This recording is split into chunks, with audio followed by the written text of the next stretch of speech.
したことを一つ私マレーシア人にも聞きたいんですけど、これ本当っていうのが私の Assalamualaikum warahmatullahi wabarakatuh. Kembali lagi dengan saya, Sela Ilmiah. Apa kabarnya teman-teman? Semoga kalian semua diberi kesehatan. Di sore hari ini saya ambil video untuk YouTube begitu. Dan mengingat umur saya yang sudah memasuki umur dunia bekerja begitu, jadi saya ada nemu beberapa video yang berkaitan dengan work culture gitu. Tapi di negara Malaysia kita tahunya, karena saya di Indonesia jadi tahu beberapa work culture yang ada di Indonesia. Dan sekarang saya ingin tahu work culture apa aja yang ada di Malaysia tentunya. Oke, tak perlu lama-lama lagi, kita langsung tengok videonya ya. Perasan tak yang Perdana Menteri kita ni selalu pakai baju Melayu lengkap, tak kira untuk aktiviti dalam negara maupun suatu lawatan rasmi di luar negara. Kalau tak pakai baju Melayu pun, dia akan pakai songkok dan kadang-kadang pakai batik. Maksudnya, dia kerap memakai pakaian yang ada simbolik dan identiti negara. Inilah antara kaedah untuk mempromosi budaya kita kepada dunia luar. Bila mereka tengok pakaian PMX kita, pasti mereka akan rasa teruja dan ingin lebih tahu, lebih lanjut berkenaan budaya kita. Saya fikir pemimpin-pemimpin kerajaan dan pembangkang dalam negara kita ni harus contohi sikap PMX yang cukup baik ini, lebih-lebih lagi Exco Pelancongan setiap negeri dan juga mereka yang berada di Kementerian Pelancongan. Kadang-kadang nak promote negara pun tak perlu keluarkan duit apa pun, hanya perlu pakai pakaian simbolik negara saja. Tak perlu segan silu untuk menonjolkan identiti kita ni. Tengok tu Arab, depa lagi lah sepanjang masa dengan pakaian Arab mereka. Kita tengok pun tertarik. Kalau anda suka idea ni, repost video ni dan jangan lupa follow sekali. Tuliskan pandangan anda di ruangan komen juga. Video pertama ini langsung ngena sekali ya. Di sini Perdana Menterinya dia selalu menggunakan baju yang mana di situ menyimbolkan, dimana dengan berpakaian seperti itu Perdana Menterinya dengan secara tidak langsung ya, dan tidak langsung beliau ini seperti ikonik budaya khususnya di bidang busana ya dari negara Malaysia tersebut. Jadi ini saya bilangnya termasuk work culture yang ditumbuhkan oleh salah satu pemimpin negara lah, bukan pemimpin negara sih, salah satu pejabat tinggi negara begitu. Nah, ini sangat baik dicontoh tanpa perlu berkoar-koar begitu. Dengan menggunakan action seperti ini sudah bisa menyampaikan pesan secara tersirat bahwa ini loh Malaysia gitu. Kita mempunyai banyak budaya, kita mempunyai banyak keragaman dari busana gitu. Oke, kita mau lanjut ke video selanjutnya.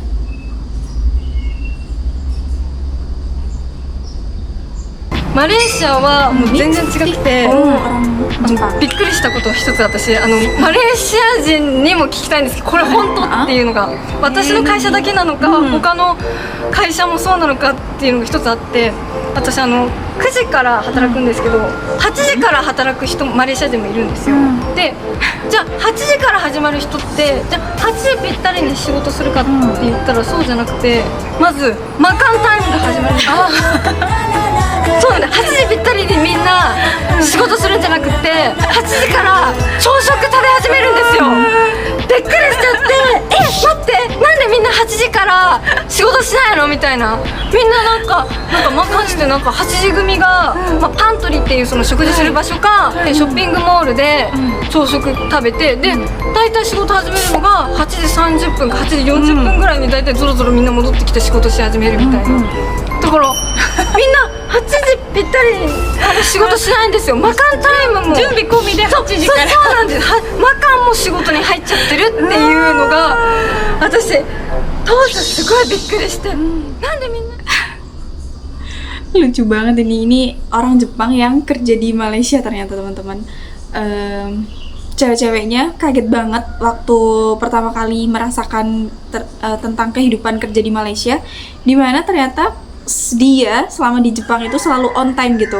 Kalau pekerjaan dimulai jam 8, pasti dia sudah duduk di meja, sudah mengerjakan tugasnya. Itu kalau office ya gitu. Ternyata kalau di Malaysia ada makan time tadi. Ngomongnya makan time gitu. Kayak breakfast lah ya gitu. Dan bisa sampai sekitar 30 sampai 40 menit. Dan mereka biasanya makan ada yang bawa dari rumah terus makan di mall sekitar tempat kerja begitu. Ini ngebuat shock cewek Jepang ini ternyata. Dan kalau dibandingin dengan Indonesia ada seperti itu, tapi tidak tidak dibudayakan. Maksudnya bagaimana ya? Gimana? Orang-orang sering sarapan, cuman begini. Mereka tidak mematokkan di waktu tertentu gitu. Setiap sebelum bekerja mereka sarapan, tidak seperti itu. Jadi sebisanya aja sarapan gitu. Misal kalau mereka memang harus dimulai bekerjanya jam 8, mereka bakal kerja dulu jam 8, entah nanti setelah break meeting atau apa, mereka baru tag sarapannya gitu. Kita lanjut nonton video selanjutnya. In total, I've worked Culture 9 years, difference 4 years in between Indonesia, and this is Malaysia. my 5th year in Malaysia. Time flies. Between, I don't remember how many companies, no lah, I think it's like 6 companies. And these are the differences that I found most obvious. First, language, because back in Indonesia, I didn't get a chance to work in like multinational or global company with like multicultural people, and in Malaysia I've actually experienced working in those companies. So yeah, language.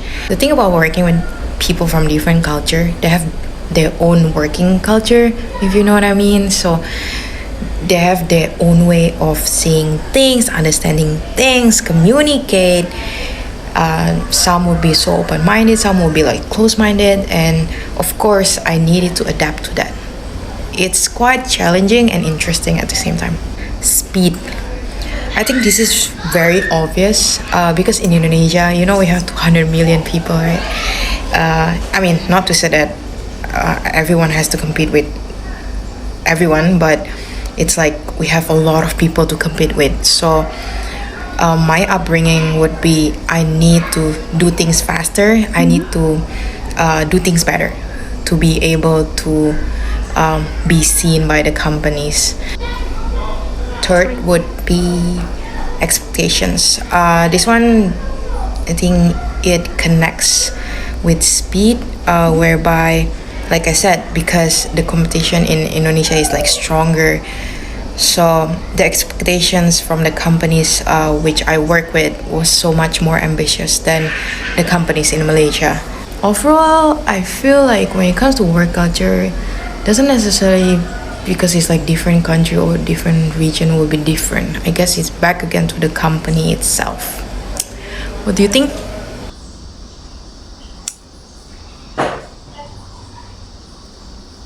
Dari video ini ya, kata kakaknya di sini, dia orang Indonesia yang kerja di Malaysia udah lama banget gitu, bertahun-tahun. Dia merasakan bahwasanya perbedaannya tuh sangat mencolok. Tadi ada pertama bahasa ya.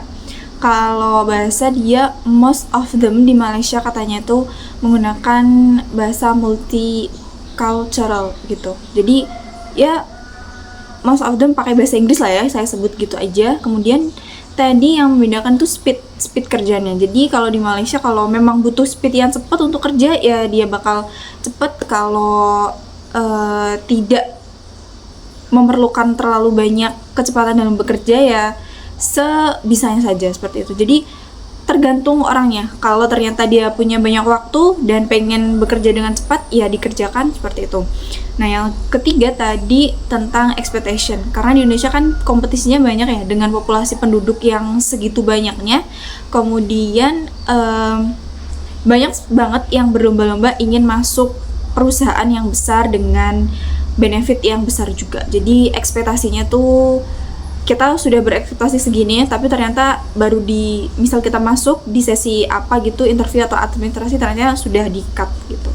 Atau mungkin nanti di tempat kerjanya pun tidak seperti itu juga gitu ekspektasinya. Oke, kita lihat yang lain, video yang lain. Para pekerja perlu berani bersuara jika diganggu majikan selepas waktu kerja atau diberi tugasan di luar bidang kerja. Perunding Sumber Manusia Faizal Ridwan berpandangan pekerja di dalam negara sebenarnya dilindungi oleh Akta Pekerja untuk menuntut keadilan jika pernah dilayan sebegitu rupa. Yang mana majikan ini menghubungi pekerja melalui email, rantaian email pada jam 10 malam, 11 malam, dan dia akan marah apabila dia tak respon. Saya rasa ini memerlukan simbiosis antara kedua pihak. Majikan dan pekerja mesti menghormati. Mesti menghormati masa kerja 8 jam, termasuk 1 jam rehat, 9 jam lah. Jadi terlepas waktu itu pekerja tidak boleh diganggu. Sama juga apabila pekerja diberikan overload, kerja yang berlebihan, bukan kerjanya. Seperti ada majikan, kalau kita sudah maklum, dia kadang-kadang menggunakan pekerja untuk menyelesaikan hal-hal bukan pekerjaannya. Contoh pekerjaan orang lain, dihimpunkan kepada pekerja itu, ataupun benda-benda peribadi majikan. Contohnya majikan minta bayarkan bil, majikan minta bos minta selesaikan dia punya urusan-urusan peribadi.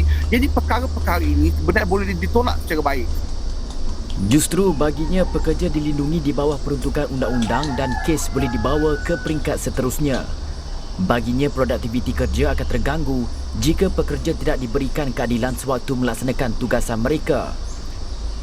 Sebenarnya benda ini ada dalam peruntukan undang-undang. Maknanya dalam peruntukan undang-undang Akta Kerja memang ada mana-mana pekerja yang merasakan bahawa mereka didiskriminasi dengan layanan yang tidak adil, diminta bekerja lebih pada waktu kerja, mereka diganggu secara tidak wajar dan mereka diberikan tekanan. Pekerja boleh untuk menghantar notis seperti apa kita panggil pemberhentian kerja, kita panggil pemecatan konstruktif atau pembuangan konstruktif apabila pekerja merasakan bahawa majikan telah melanggar kontrak-kontrak perkhidmatan yang terkandung dalam tawaran kerja mereka. Tapi tidak ramai orang yang ada keberanian sebegitu rupa. Pandangan itu dikongsikannya dalam Awani Pagi pada Sabtu berkenaan topik keseimbangan kerja dan kehidupan. Saya baru tahu kalau masalah ini akan diangkat secara serius di Malaysia, sampai ada speak up dari pelindung sumber manusia tadi. Kalau di Indonesia tuh seperti ini ada juga gitu, oknum-oknum atasan yang kurang bertanggung jawab lah ya, kurang sesuai dengan kurang loyal lah gitu. Nah itu diangkat secara tidak serius gitu kalau di Indonesia. Jadi korbannya ya, saya bilang korbannya itu, dia mungkin kalau ada yang berani atau yang sudah mungkin jengah gitu, mereka akan speak up sendiri di sosial media begitu teman-teman. Tapi tidak sampai ke ahli pakar seperti ini. Mungkin saya rasa kalau sampai di ahli pakar ini akan ditangani serius gitu oleh pihak yang berwenang gitu. Kalau kita masih berukar-ukar sendiri, kita mungkin yang didapat ini simpati dari rakyat atau orang yang menerima hal yang sama gitu. Jadi sekumpulan orang-orang ini dizolimi lah oleh atasannya begitu. Dan itulah kenapa kalau Indonesia di awal itu pasti ditekankan untuk siapkah bekerja di bawah tekanan, siapkah lembur, siapkah seperti ini. Jadi banyak ditanya seperti itu, mungkin ada beberapa yang menyalahgunakan gitu loyalitas seorang pekerja seperti itu. Kita lanjut tonton video yang lain.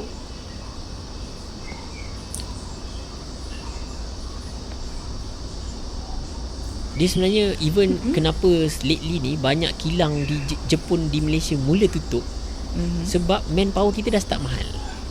Bila mahal, kos dah tak efektif.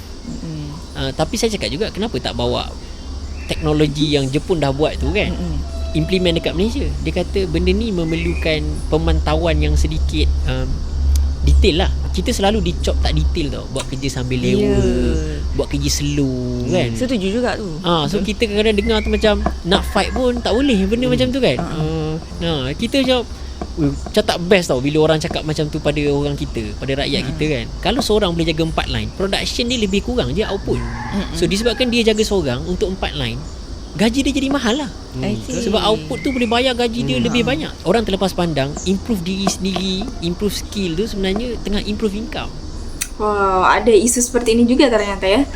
Karena beberapa mungkin produk gitu yang tidak bisa diproduksi di Malaysia dengan alasan tadi, ternyata karakteristik pegawainya di Malaysia itu ada yang mengecap, kalau di Indonesia bahasa Indonesianya seperti itu, ada yang mengecap bahwasanya pekerja Malaysia itu tidak detail. Mereka bekerja dengan flow, dengan apa ya?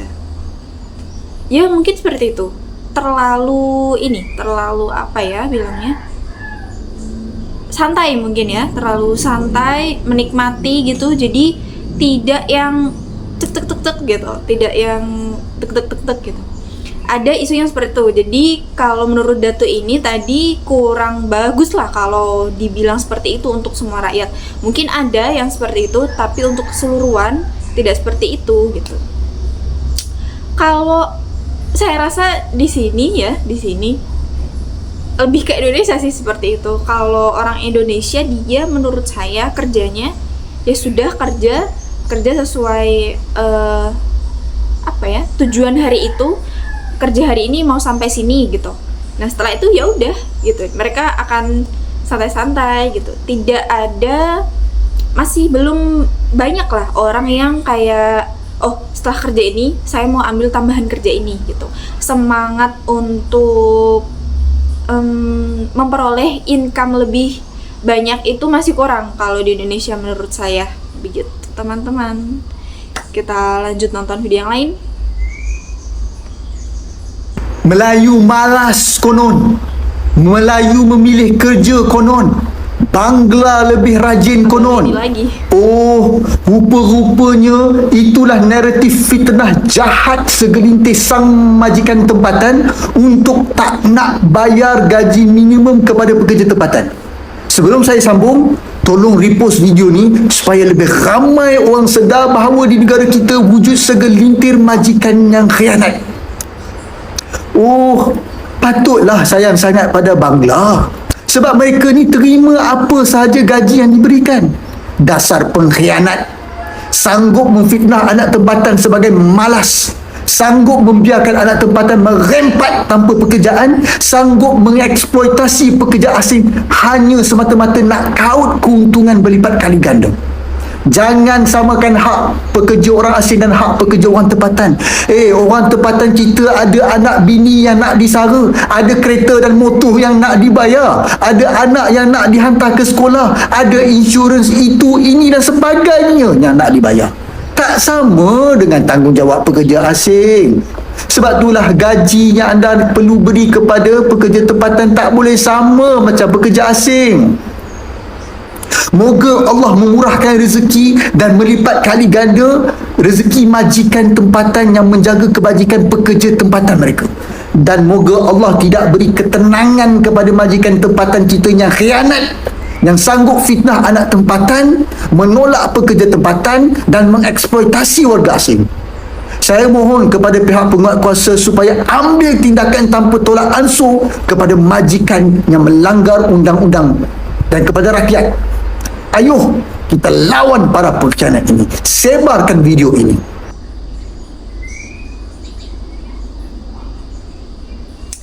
Abang ini lagi, saya ketemu videonya abang ini lagi.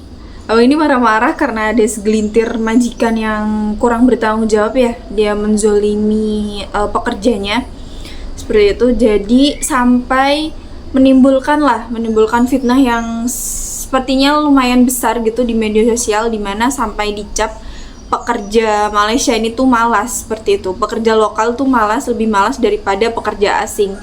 Ternyata realitanya itu dimana pekerja Malaysia dia cukup memahami porsi yang harusnya mereka terima gitu, secara menurut hukum-hukum yang berlaku ya. Harusnya mereka dengan bekerja harusnya dapat segini gitu. Sedangkan pekerja asing, mereka yang mungkin kurang paham gitu, mereka ya udah terima-terima aja dengan gaji seperti itu dan tuntutan kerja yang mungkin tidak sebanding.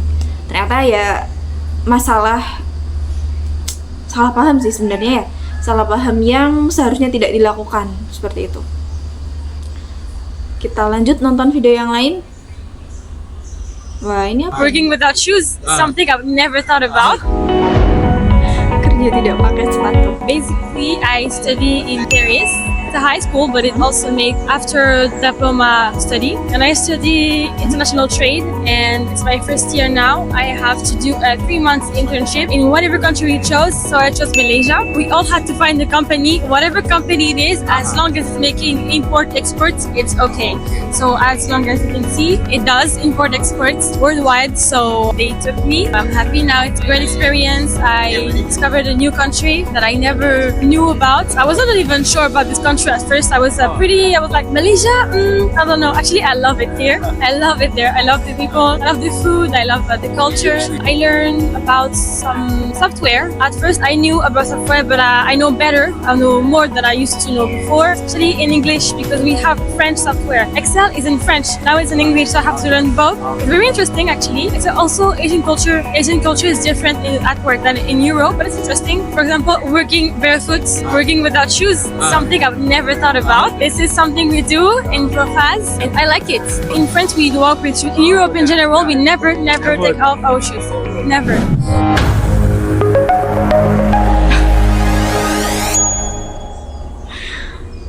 Sepertinya budaya seperti itu ya, bekerja tanpa menggunakan sepatu itu masih banyak ya di Asia Tenggara mungkin. Di Indonesia juga masih banyak sekali. Sampai di sini tadi dia kaget dan senang juga gitu. Karena kalau sewaktu dia kerja di Eropa, kita katanya nggak boleh melepaskan sepatunya. Gitu. Sedangkan di Malaysia kita tidak harus menggunakan sepatu. Mungkin di waktu-waktu tertentu istirahat atau apa, dia bisa menggunakan slipper lah ya, sendal gitu. Kita lihat video yang terakhir teman-teman.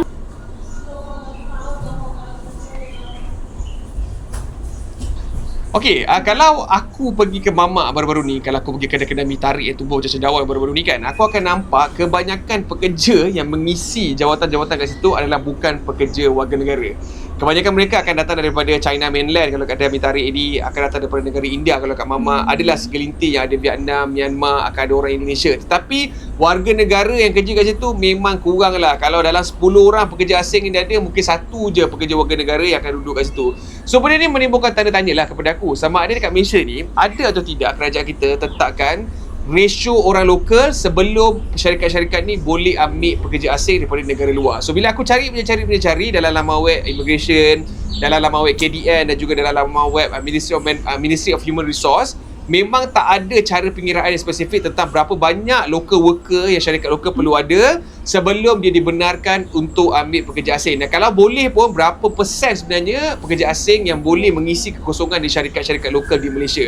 Disebabkan aku tak jumpa benda ni dalam laman web lokal, so aku pun terpanggil lah tiba-tiba untuk melihat kepada negara jiran kita, iaitu Singapura. Di Singapura, ministry ataupun jabatan kerajaan yang bertanggungjawab untuk menyelia hal-hal pekerja, kita panggil Ministry of Manpower. Okay? Ministry of Manpower ni juga bertanggungjawab untuk menentukan berapa banyak levy yang perlu dibayar oleh syarikat-syarikat lokal di sana sebelum mereka boleh ambil import pekerja-pekerja daripada negara luar. Dalam Ministry of Manpower punya website, dia dah memberitahu secara jelas berapa banyak kota yang setiap syarikat dapat berdasarkan sektor-sektor tertentu. Okey, untuk contoh video hari ini kita ambil sektor perkhidmatan di Singapura. Di sektor perkhidmatan Singapura, hanya 35% saja pekerja asing yang digunakan daripada total workforce lokal yang wujud dalam sebuah syarikat tu. Okey, pengiraan dia secara kasar, kalau kau ada 4 orang local worker kat situ, kau cuma entitled untuk ambil 2 orang saja pekerja asing daripada negara luar. Dan pengiraan orang lokal ni pula dia sangat-sangat unik. Sebab apa? Mengikut Ministry of Manpower, untuk dikira orang lokal ni akan dikira berdasarkan gaji lokal yang ada kat situ.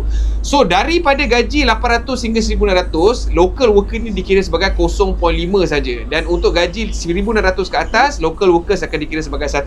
So katakan dalam syarikat tu ada 4 orang pekerja, okey? So dia ada pekerja yang satu gaji 1600 ke atas, dan ada 3 orang pekerja yang gajinya 800 hingga 1600. So bermakna jumlah local workers yang dia ada actually adalah 0.5 campur 0.5 campur 0.5 campur 1. Bermakna dia cuma ada 2.5 local workers saja. So bila dikira jumlah ni, bermakna syarikat ni cuma boleh ambil 1 saja pekerja asing daripada negara luar seperti Malaysia.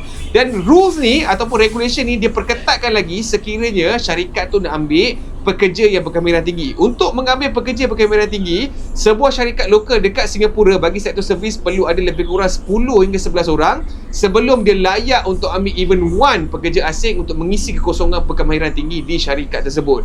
Selain daripada itu, ada lagi regulation yang strict. Untuk kau ambil pekerja berkemahiran tinggi juga, kau kena pastikan gaji minimum untuk pekerja ni adalah $3150. Barulah kau boleh ambil pekerja ni daripada Malaysia katakan untuk masuk bekerja di syarikat Singapura.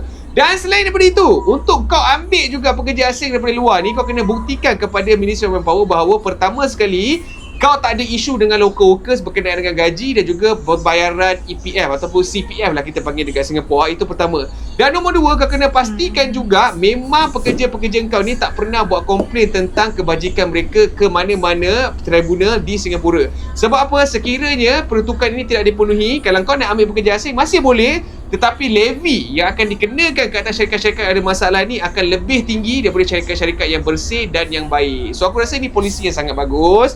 Aku rasa kalau kita malas sangat untuk fikirkan apa polisi yang kita nak buatkan negara kita, kita boleh copy paste je polisi daripada Singapura. So aku rasa benda ni sangat-sangat penting lah. Sebab apa? Bagi aku lah, sampai sekarang ni aku rasa dah tak selesa nak buat kedai-kedai ni. Sebab apa? Orang yang ambil order aku cakap Melayu pun tak pandai, minta ekstra sambal pun dah tak nak bagi, minta ekstra nasi pun dah tak nak bagi. Bila aku cakap tak nak sayur pun dia tak faham apa benda tu. So aku rasa menyampah dan aku rasa it's about time our local workers diberikan gaji sepatutnya untuk mengisi kekosongan-kosongan di syarikat-syarikat yang menyediakan sektor-sektor perkhidmatan. So apa pendapat korang? Apa kata korang? Drop a comment, alright? Supaya kita boleh have a discussion.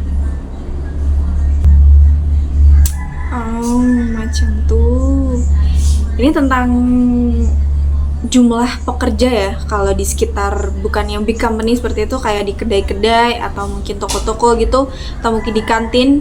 Nah di situ ternyata kebanyakan pekerja asing yang menduduki karyawan di situ. Kalau untuk pekerja lokalnya di Malaysia, mungkin tadi katanya kalau misalnya ada 10 pekerja lokalnya cuma 1. Nah itu membuat abangnya mungkin dari pengunjung-pengunjung lain atau customer yang lain pun merasa sih hal yang sama. Jadi abang ini pengen kalau bisa lah ya, kalau bisa ya kita tiru aja lah gitu Singapura yang punya peraturan tentang local worker gitu kan, dimana ya biar sama-sama nyaman aja gitu. Dan menurut saya termasuk disiplin juga sih tatanannya jadinya. Ini saya belajar. Jadi saya tahu banyak hal sekali di sini setelah tonton banyak video. Ada banyak work culture di sini yang menurut saya baru gitu. Sekarang sebagai Indonesia ya, saya sebagai warga negara Indonesia, menurut saya lumayan baru. Dan ternyata banyak juga isu-isu pekerja di Malaysia ternyata teman-teman. Oke. So saya rasa cukup sampai di sini video saya. Saya minta maaf, mohon maaf apabila ada kata yang kurang berkenan di hati teman-teman. Dan terima kasih untuk yang sudah dukung saya dari awal sampai di titik ini. Untuk yang belum subscribe, jangan lupa subscribe, kemudian like dan komen. See you in next video. Bye-bye.